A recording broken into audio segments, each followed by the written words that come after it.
Hello, and welcome to another episode of On the Floor with Wayne and Rob. I'm Wayne Highlander, Director of Sales for Bona Adhesives.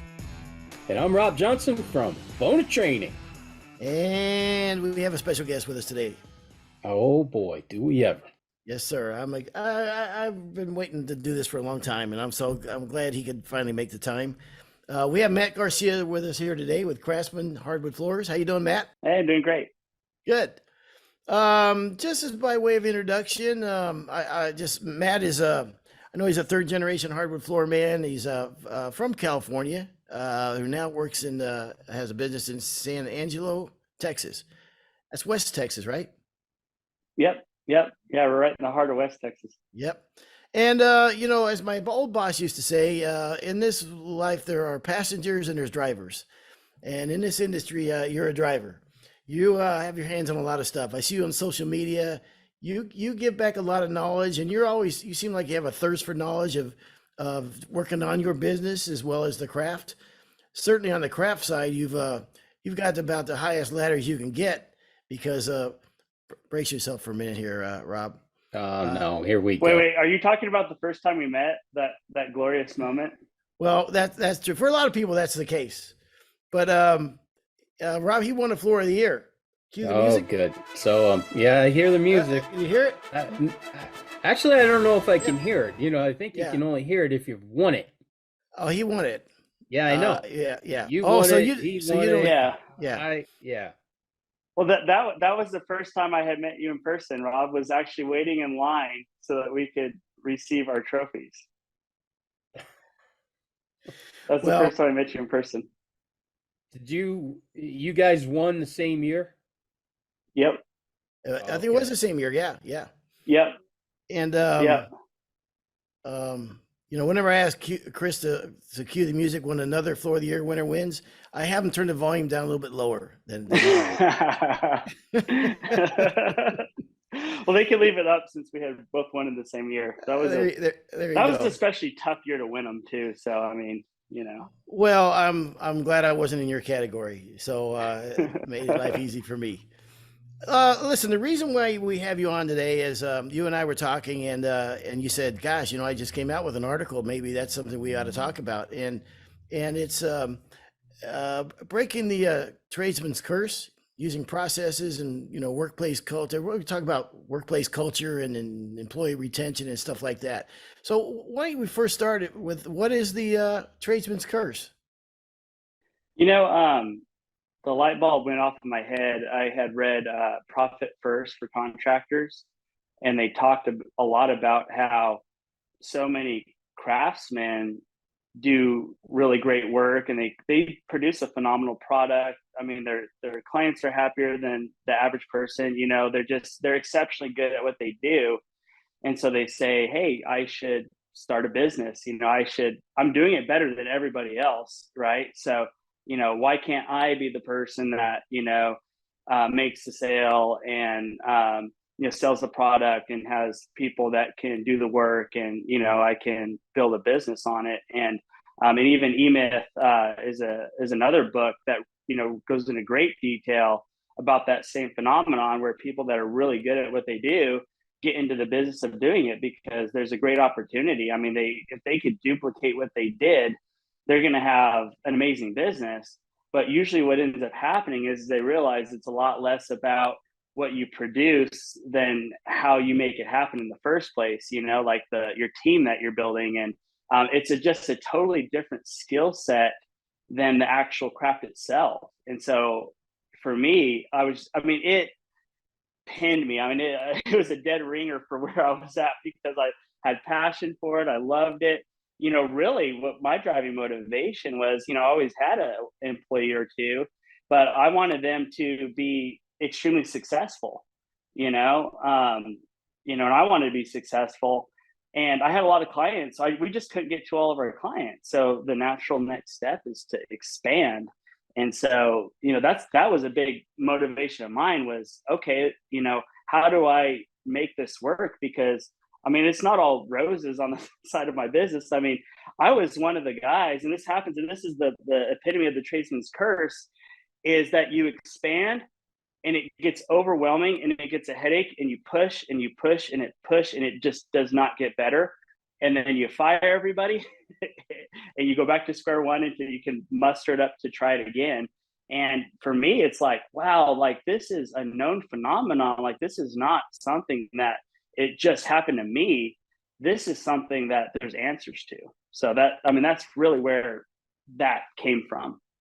And you burn yourself out in that phase, you know, when you do that, you know, you're grinding and grinding and grinding so much and it's not happening or whatever. And then you just, I think guys just kind of get burned out and go back to, you know, like you said, going back to one guy, an apprentice or whatever, or scaling back down. When you read the E-Myth book, like I read the same book, and I've told Rob this, I've said it on the podcast before. When I was reading that book, like every page I was turning, I was getting sicker to my stomach, because that was me in that book.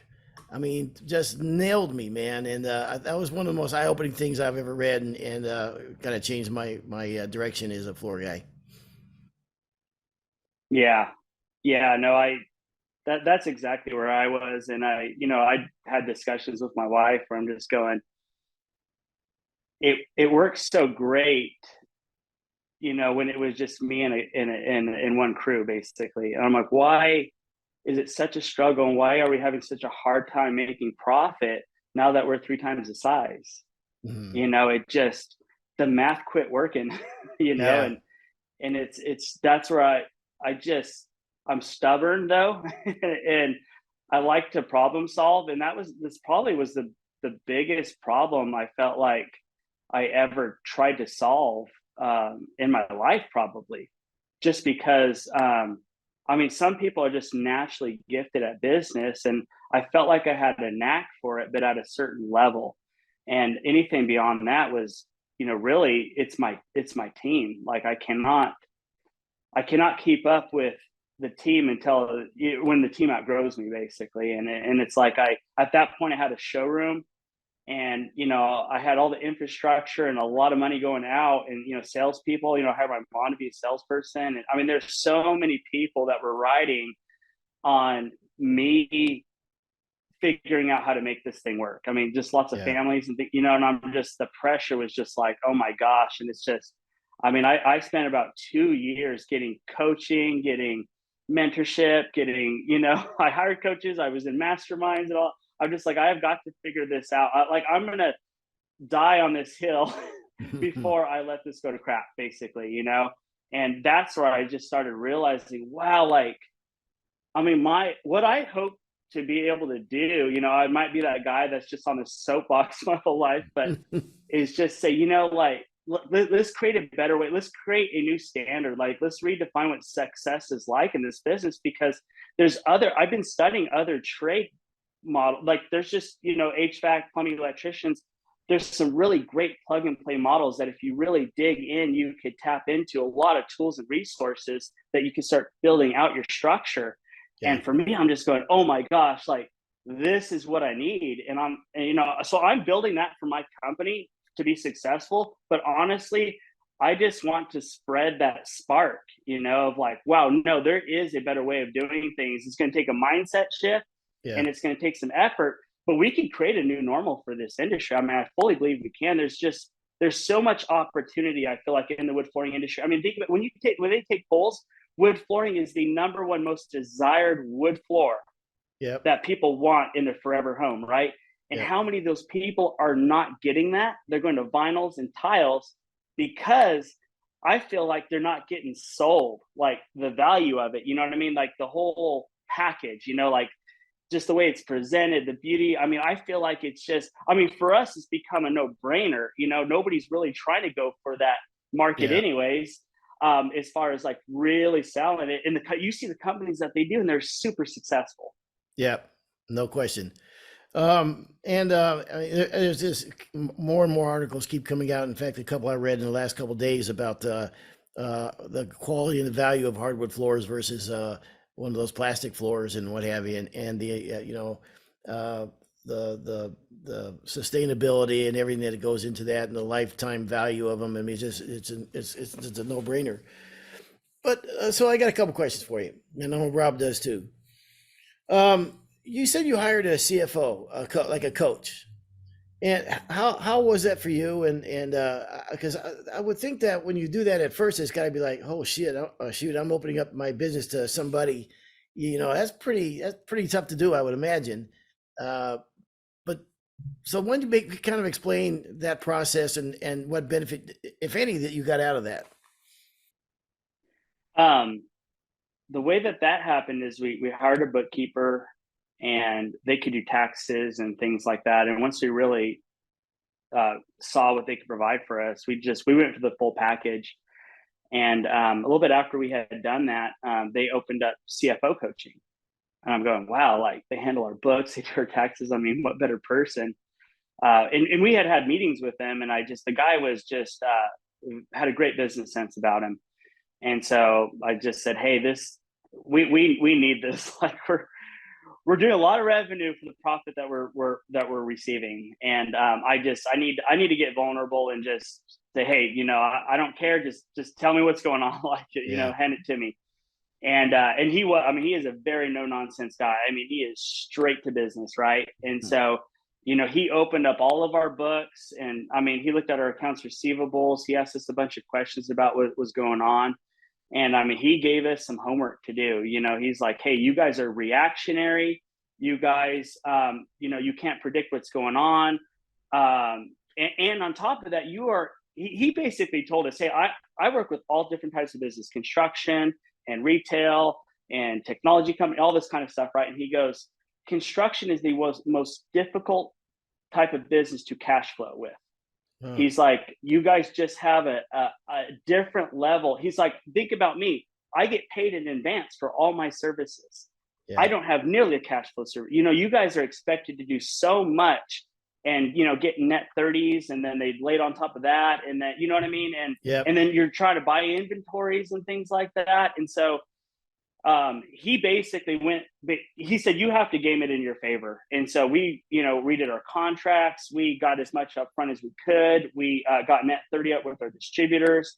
We're just trying to tighten those cash flow loops. We paid commissions, like kind of like the next month, so we could collect, you know what I mean? We basically, that was the big takeaway for us, was cash flow and projection, so that we're not reactionary. Because that's what was killing us. We didn't know when we should buy another pallet of adhesive. You know what I mean? Because we're like, oh, what's now we know like 3 months ahead. Okay, this is how much we're going to need. This is how much we got. Our account's going to look. We know what our account's going to look like in 3 months, right? And then we strategically start, purchasing our inventories and things like that. And I mean, oh my gosh, once we started developing those tools to do that, and he got us on track. I mean, now we're just like, I don't stress out, worrying like, oh, did I make the right choice? Did I, should I have bought that piece of equipment, or, any of that kind of stuff. So that's where it became the game changer. So is that the new deal, Wayne? What's that? You buy a pallet of adhesive, you get a shot on the show. Yeah. That's the new. That's the bar's been set. The bar's set now. Huh? Yeah. So. Okay, everybody, you heard it here first. Buy a pallet of adhesive, you're on the show. Oh man, you don't know what I got to do if I got to get on the show twice. Oh man, exactly. Well, truckloads are always nice. Yeah. I know. I'm just going, man. How am I ever going to get back on? Multiple truckloads, you might even put your name on the show. It could be Wayne and Matt. There you go. So I'm interested in this reactionary versus being proactive. On that, is that all having to do with the finance end of it? How you buy, how you get your money up from the clients? Is that mostly what that entails? Yeah, what our CFO coach told us is creating lead measures versus lag measures. Because what we were doing is looking at our profit and loss, and that tells us what already happened like over a month ago. Mm-hmm. So what we're doing now is we have a cash flow projection spreadsheet that we can project out several months. So all of our expenses are inputted into there. So we know, hey, this is our normal operating costs. This is all the types of costs that we can put in there. And then what we do is we look at our schedule. So it's a little bit of it's as much information as we can get, because there's so much information that we took it for granted that we actually could utilize. So once we created the calendar spreadsheet, we could start, saying, oh, this project is going to go on this month. This project isn't for another 3 months. This, you know what I mean? So what we did is we start building out when we're going to be. So we're putting in whenever we get the deposits to schedule the job, and then we know about when we're going to receive that, right? So, and then what I could do too is, if I really want to buy that pallet of adhesive a little earlier, maybe there's a job that I could shift around. Oh, there you go. Yeah. You know what I mean? And I go, oh, great. Like, I just rearranged the schedule. So I'm not just thinking in my head, oh, how am I going to schedule this thing on one front? Now I'm looking at it going, wow, if I could really, and you can't always do that, but sometimes we have variabilities with things. We have projects that are, we can do that kind of thing with. But what I do is I start tweaking things around to where our cash flow is nice and steady. That's what I want, to just smooth. And so that's where a lot of that reactionary, because part of it too is we're tracking all of our projects too, like the profitability of all of them. And that helps us to be less reactionary too, because, what I do is each month I use the next month to actually figure out how I want to estimate better, right? If I realize, this one could have been better, this one was great, you know what I mean? I go through them all, and then I start, so it's like a tighter feedback loop. So those are all like lag measures that you can do. So you start, tightening your feedback loop and then projecting out better in the future. And really what it is, because you can live two ways. You can either react to everything, or you can be ahead of the curve on as many things as you can. And it really changes your attitude and your demeanor and your confidence, I would say. So when you're doing this, you got to jump in and go down that rabbit hole, right? I would imagine that this is really like totally changed your even your role in the business. I would think. How much time is it managing the business now versus being on job sites? I'm a craftsman at heart, so I love the craftsman side, and but right now, I mean, I'm probably maybe 10% to 20% maybe at times in the field. Sometimes I'm not at all, some weeks. What I really try to do, I love the custom end of it. So I strategically will schedule like the real custom intricate stuff. That's what I prefer to do anyways. And I'll be more so on those types of projects. But if it's a normal restand or just a new install, that's, nothing really, crazy, then I tend to not really be managing much. I'm really working I'll just tell you my end game. That's so that the business functions as much on it as it can on its own. That way I can go get in the field as much as I want, because that's really where my heart is. But I have grown a passion for business building just because I've become a complete nerd in the process. Well, with the E-Myth book, I think that's one of the lessons, is that your company is successful. It's been 15 years or probably 20 years since I read it, but your company is successful when it can run without you. And so I think that's an interesting concept. And we're so hands-on in this industry, it seems like. Why'd you make the move to Texas? Wayne was saying it was witness protection. I didn't believe that. My wife was actually living in Kenya, and I was living in California when I met her. She's a nurse for a children's home there, and she's just like the sweetest person in the world. And she'd been there for 2 years, and she had a mutual friend that was in California, and we met on one of her visits, renewing her visa, and we hit it off. We were married within a year of meeting each other, and we lived in California for 5 years. And once we started having kids, all her family was in Texas. And there was just a lot of opportunity in this. I'd been visiting for years, and I'd go to all the flooring places and try to find other standing, just kind of get a grid on what's going on. And I was going, oh my gosh, literally almost all the original floor sanders in this town were either retired or had died. Wow. And everybody's going, oh yeah, nobody does that around here anymore. I'm going, oh wow, this is great. There's not even a specialty wood flooring company in town. And it's been a huge opportunity for us. So you started from scratch again. So Oh yeah. moving to a place with, and so maybe talk about that.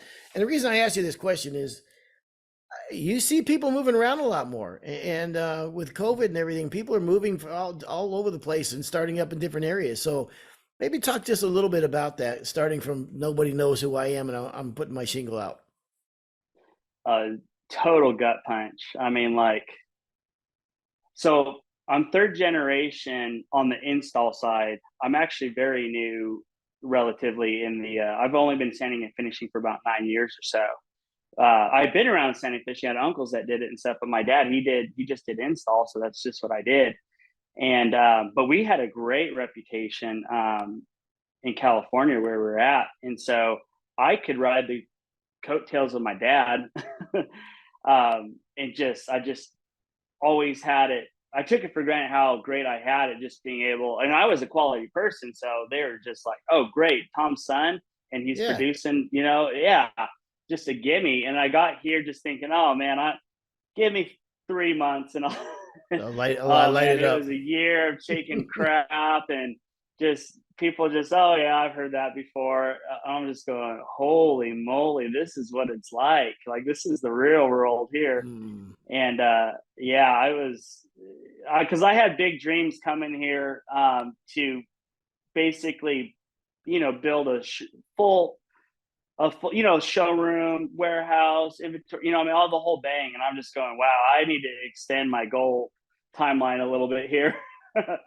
It was rough. What's the population of San Angelo? It's not a big city, is it? It's 100,000. Okay. Yeah, Hmm. but there's nothing around. I was going to So say, I is mean, San Abilene is the Angelo, nearest place. where Abilene?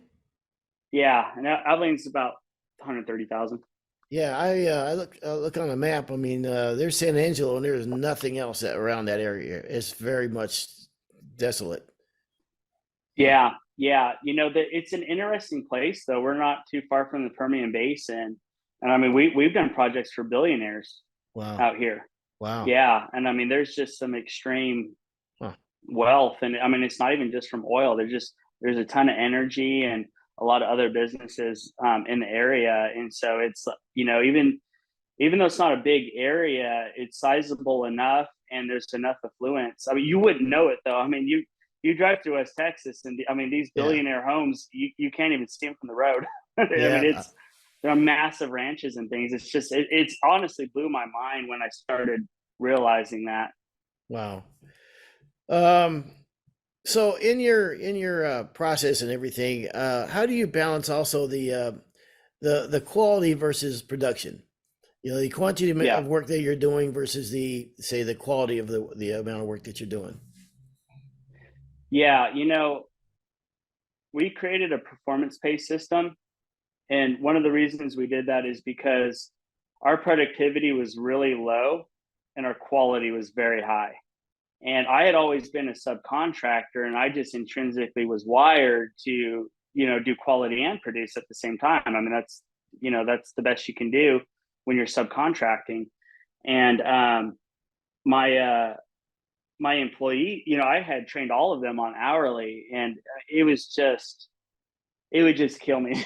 Yeah.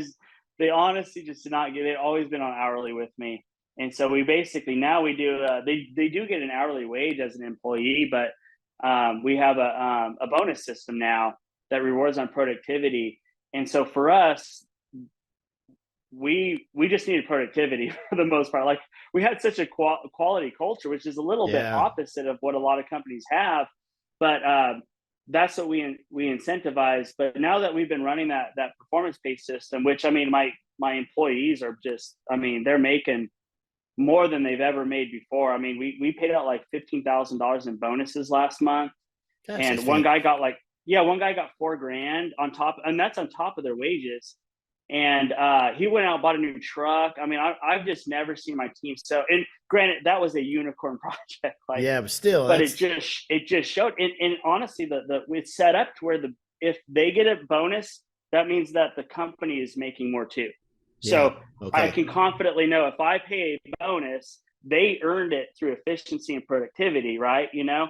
But that is the other part too. You can't have a performance-based system without quality standards. And so, we have systems set in place where it's, hey, we are monitoring. For one, we want to have a culture of quality. We don't want you to just do it because we want you to have quality because you believe that it's the right thing to do. Yeah. And then number two, we are, trust bet verify system. You know what I mean? So it's like, hey, we're not going to be paying out these nice bonuses if the quality's not there. You got to meet at least our company standards. And that's one of the things too, that one of the best ideas I ever heard was when you're creating quality standards for your company, get your whole team in the room and have them start talking about what the quality standards should be. That way you're not dictating it off to them, because hey, you got a lot of buy-in if you say, yeah, that would be, you left, these machine marks in a floor, right? Yes, exactly. And just like, oh man, I said that. Like, yeah. Like if anybody says they see machine marks, well, shoot, Yeah. I better have the buy-in. That must mean the crews are kind of policing themselves then. Yeah. Yep. I think that's the biggest thing. And that's why we started tracking things with our performance pay system. Makes it impersonal, right? It's just, hey, let's look at the numbers, if we get a call back or we get a complaint, or we just maybe notice some things that is not up to our standards, maybe it's like passable, but we're like, hey, that doesn't represent our company. Or maybe you really do, need to do a restand because of quality or some sort of issue that you just dropped the ball on. Well, hey, let's talk about this. You know what I mean? We have to operate as a team the way that we have it set up. It's really, we've had these conversations. The way that we have our whole system set up is I can't win if you don't win. Your colleague can't win if you don't win. You know what I mean? We all have to put our ego aside and help each other out, boost each other up and all that kind of thing. And I feel like that's one of our strongest, the strongest reasons why people want to work for us right now is because, like, especially when those guys got that bonus like that, and they're also too, we created a beautiful project on top of that. So on one level, they're going, man, we knocked it out. It was a church with a beautiful stage and all this stuff. We knocked it out of the park, and look at our bank account now. Right. You know what I mean? And think about if somebody's looking for a job, what those people are going to tell them after that experience. No doubt. And, if you don't have a process in place and system in place and standards or whatever that everybody's on the same page with, like, you want to be mad at the guys for doing their own thing, but you can't. You know what I mean? If they don't have a kind of a regimented a system in place. For me, I used to tell the guys, look, you know what my standards are in the quality, and that's what you need to do. And if it takes longer than I thought, then that's my fault. And I'll deal with that. I bid the job wrong, and then whatever. But so I like your style for that. So let's talk, since we talked a little bit about that, employee retention and keeping guys with. So there's two cool things that happen there. You worked on that church, which everybody, if you're in this trade, you get a great sense of satisfaction from turning out a killer project. I mean, that alone is there's a lot of satisfaction in that.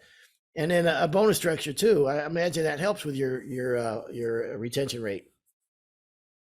Yeah. It we've been in an environment with the economy where inflation is really hitting people's paycheck, the bottom line.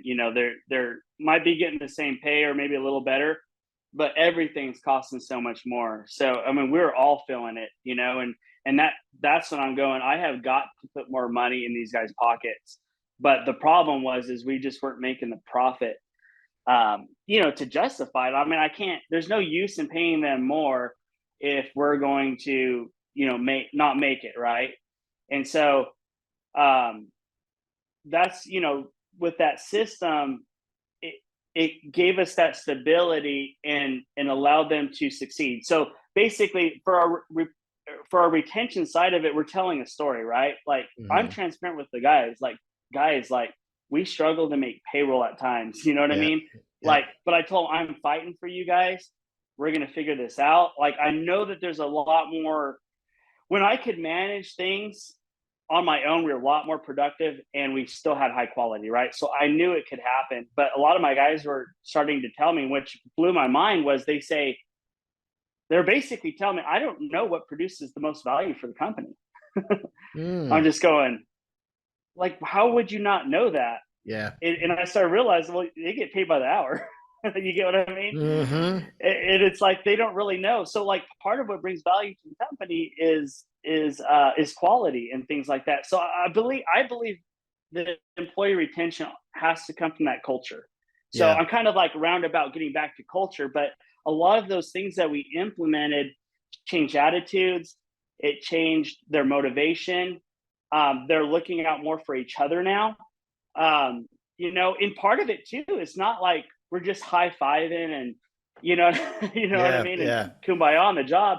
Part Mm-hmm. of it is actually we have things set up to where if I have an apprentice, right, and they see stuff going on the job that shouldn't happen, I've empowered them to say something. You know what I Nice. mean? Yeah. Like, let's call Yeah. out the right, because it Yep. doesn't help you, it doesn't help them.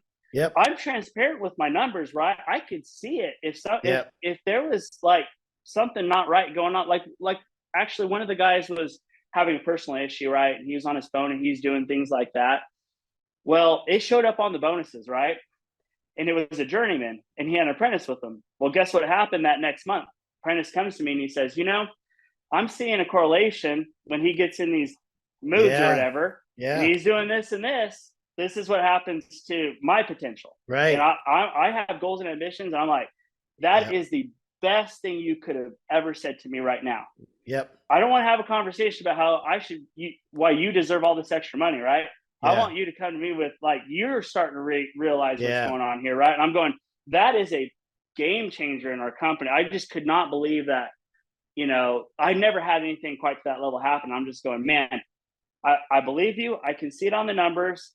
I've wondered why stuff wasn't getting done like it should, right? Yep. Yep. I go have a meeting with the journeyman. And he goes, you know what? Yeah, you're right. I mean, I'm just telling the numbers. It ain't personal. Right. If I'm going, hey, you're slacking off and you're doing this and this and this, right? It's going to get defensive. I'm just saying, hey, Yeah. look at these numbers. Yeah. Like I could see this, and the apprentice is telling me that this all lines up with you being on your phone and being distracted and all these things. I was like, and you're taking too long of breaks. Like, Yep. and I basically told him, you're not stealing from me, you're stealing from this young guy Yeah. right here. Yeah. You know what I mean? If you do that, I was like, you need to be clear with him. Hey, if you got something going on, you need to clock out. You know what I mean? Yeah. Take care of your business. That way it's not affecting things. And it's like, wow. So it's not just like, oh, we're just, doing, trust falls Right. and Right. stuff. You know what I mean? It's like, we're literally, we're enthusiastic about the opportunities, right? But we're also being real about with each other. We're being honest and we're cut basically. Yeah. We're just trying to eliminate the toxicity. Well, and when you're holding everybody to a certain standard, a company standard, you know what I mean? It makes it across the board.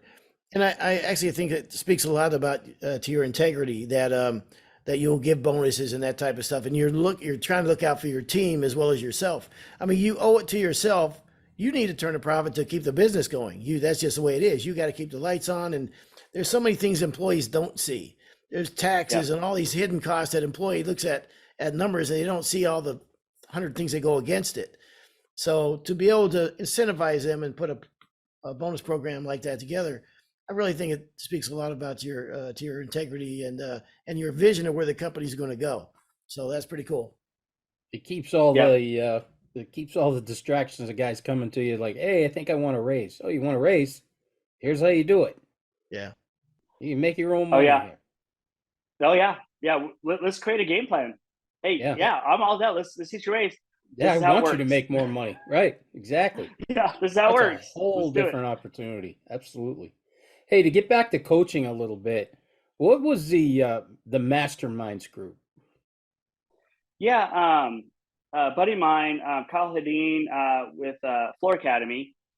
He's got masterminds, and it's actually pretty neat because it's not just wood flooring in general. There's tile companies, there's more general flooring dealers, there's commercial flooring dealers, you know what I mean, and companies that just do labor. It's really multi-million-dollar companies to somebody that's just trying to get the next guy to, you know what I mean, and that was really neat because you're really seeing the everyday struggle, talking about, hey, I don't want to settle for a rat right now. And I want to move. I want to grow what I got going on. I want it to be the most successful version of what I want to do.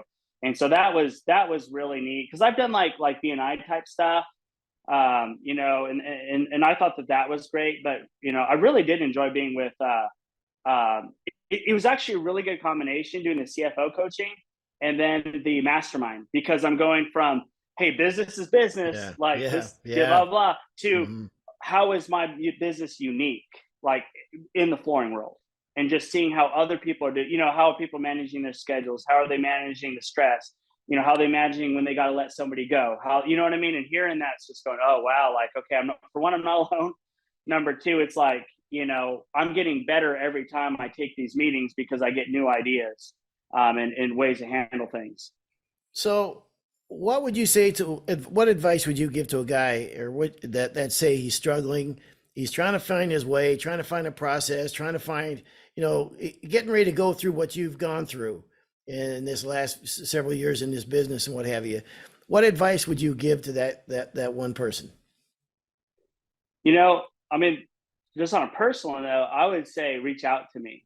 You know what I mean? Like, I can, you know, I'll help you try to, you know, figure out where you need to go, what the next step is. And the other thing I would say, you know, is to invest into, well, actually, the first thing I would do is get a bookkeeper, because usually any coach, that's what they're going to tell you to do anyways. Hire out your books. It ain't worth it. Like, there's very inexpensive ways that you can do that, right? And then the next thing I would do is I would try to plug them into some sort of coaching or type of group, you know, really anything that you can start that is business oriented, that is a group. Masterminds are probably the best place to start, because then, you know, a coach can work more with you, you know, after you've done that. But what I would say is the biggest thing that people don't realize, it's the mindset shift that has to happen first, right? You got to decide. And this is the other thing that I'll touch on too. There is nothing wrong with being a self-employed owner operator craftsman. You know, if I didn't have the desire to do what I'm doing, I would be 100% content, you know, being a craftsman, self-employed person. So really, you are not less of a person if you are in that category. I have great respect. That's a great life. I mean, I still say, you know, invest and do all the due diligence financially, but, you know, you don't have to run employees and all this kind of, this is for the people that want to build something that they could sell later on. You know what I mean? They have a passion to make other people successful. You know what I mean? They want to make as many clients as happy as possible. You know what I mean? They have a desire to grow an organization like that. That's what this is not to demean anybody else. And that's a great point. This is just for guys that are in this maybe this path, that they're, because like you said, there's nothing wrong with having one guy, an apprentice, and that's your life. Not a damn thing wrong with that. What would you, if you look back and see a young Matt Garcia, you know, 10, 15 years ago, and could give that kid advice, you know, what would you say to that kid coming up in the trades, and what you've learned along the way? You know, I think the number one thing is figure out what you're passionate about. It's not worth, you know, coming in every single day and not enjoying what you do. You know, and it doesn't mean that you have to fit a certain mold. You know, the beauty about this, there's a lot of options in this field, you know what I mean? Or in this industry, I should say. And so figure out what you're passionate about. I mean, there's things about this industry that I personally don't enjoy. And I have the opportunity to pick and choose how much of that I do. You know, there is a lot of options of things that I can do. You know, maybe I'm not a great sand and finisher. Well, shoot, maybe I'll just do install. You know, maybe I'm great with sand. You know what I mean? Maybe I'm maybe I love this work, but I ultimately want to travel and be a rep. You know, I mean, it's like, I feel like that should be kind of what you figure out first. And then after that, I would say, go learn what you need to do to be the best version of that would make you content, you know, because that's the big thing too. It's like, you don't have to do anything you don't want to do, right? Do what you feel is going to be live your best life, basically. Like, figure out how to do that. And if that means investing a bunch of education to run a rock star business, then do that. Or if it means going to take NWFA trainings to be the best craftsman you can, then do that, or maybe you're just happy with like being the best, just there's a beauty in a basic install. Right? We work with beautiful products, right? Or just doing a standard. I mean, my guys will do a basic 2.25 red oak refinish natural. And I'm like, man, they hit it out of the park. Look at how Yeah. flat that floor is. Yeah. You know what I mean? I'm just Absolutely. Yes. yeah. And I mean, I just think it's like, man, just get the beauty of life out of whatever you're doing and just maximize, what brings you joy. Yeah. Sometimes I see and I worry that you'll see a young guy who came up in the, he say he bought a sander. He bought a used sander because he didn't have much money. He bought a used edger and a used whatever, and he doesn't have a lot of money, and he doesn't have a lot of schooling or anybody in his corner, and he made me think, oh well, that's great. Matt's real successful, but I'm just me, and I don't know. And I think sometimes they don't think they're worth investing in. You know what I mean? And they are, and it doesn't matter where you start. That's the beauty of this business, man. It don't matter where you start. If you got a willing to learn and work hard, you create your own path. I really believe it, so you're not trapped in this trade on these type of things. You can be whatever you want to be, and it sounds like BS, but it's really not. It's a matter of what you want to put into it, and from whatever place in this world you came from, I think that's in this trade you have that opportunity. So you could travel the world in this industry. Well, look at Rob. I taught in China, man. He was in Vermont the other day. I taught in China. Nice. I was in Rhode Island this week. Yeah. You were in Mexico, right? Yeah, I did Mexico. Yeah. China. Canada. And all the fans can't even really get to you because there's so much security. You know how it is. Well, I don't know if you do know how it is, but maybe you will someday. When you're as old as Wayne and I. Yeah. Got to help. Matter of fact, I had a guy come up to me in the school this week in Rhode Island. He pulled his phone out, and it was the cartoon picture of Wayne and I, on the floor picture. And he walks up to me and he goes, "Is this you?" I go, "Yep, that's me." And he's like, "Can you autograph this?" I was like, "Yeah, absolutely." Nice. I can't believe it is kind of funny when people ask for autographs. I'm like, really? I thought he was going to say, "Man, you look older in person." No, he was actually pointing to you, and I go, "Yep, that's me." Yep, I get that a lot. Yeah. What questions have we not asked you, Matt? Is what maybe we can we got you here for and I appreciate you being so sharing of and you do that a lot. Like you said, people can call you and ask you that. I see you also have a blog, right? And we're just starting it. Yeah. So the Tradesman's Curse came from the Wood Floor Business Magazine article. And, I was talking to Kim Walgren about a lot of things. I think I was getting a little ADD on her, but we covered a lot, in this article. And so we thought it would be great because this can be honestly overwhelming for somebody. I mean, I'm throwing out a lot of stuff that we've been working on for years, right? And my plan, I'm trying to create some content and some tools where I could cut a lot of the hours that it takes for somebody to do this. And I'm working on building that out. And, I want the industry to benefit from that. But the blog is going to be, so this article that just came out in Wood Floor Business, we got basically 7 different types of ways that we manage the business. And we're going to blog on each one of those posts. So, so the article just came out recently, and every 2 weeks, we're going to post a blog on each one of those aspects. So I can go into detail, because really what I would love is for people not to go, "Oh, that's overwhelming. I can't," you know what I mean? I want people to be like, "Hey, if you're interested enough in this, let's just walk this out with me. I'm available too if you have questions." And I just want to see people be successful with this. And so we're going to, I'm going to start with workflow, project analysis. And then, so this is how the blog is going to go. We're going to do workflow first, project analysis, 2 weeks after that. And then we're going to go into quality standards, KPIs, that's key performance indicators, scorecards, performance pay structure, and cash flow projection. So I'm going to go into detail about all of those things to give people ideas. And we're building tools for a company that we're in the testing process. We've been we kind of started with basic versions, and now we're getting like some really awesome versions of things. So we're testing that. Some other companies are testing it, and I really hope that we can help people to be able to take some of the difficulty out of running a lot of this structure. As we're giving this advice and things like that. So that's what partly too why I am looking for people that are interested in testing and implementing some of this stuff, because I want it to be proven, and then I want to really try to help companies be able to grow and not get burned out. Nice. And this again can be found. The blogs are going to be on the Wood Floor Business Magazine. Yeah. There's going to be blogs. Yeah, it'll be advertised and things like that. So you can the magazine is available digitally too, and the article as well. And so stay posted. You can follow me on social media, or get in touch with me.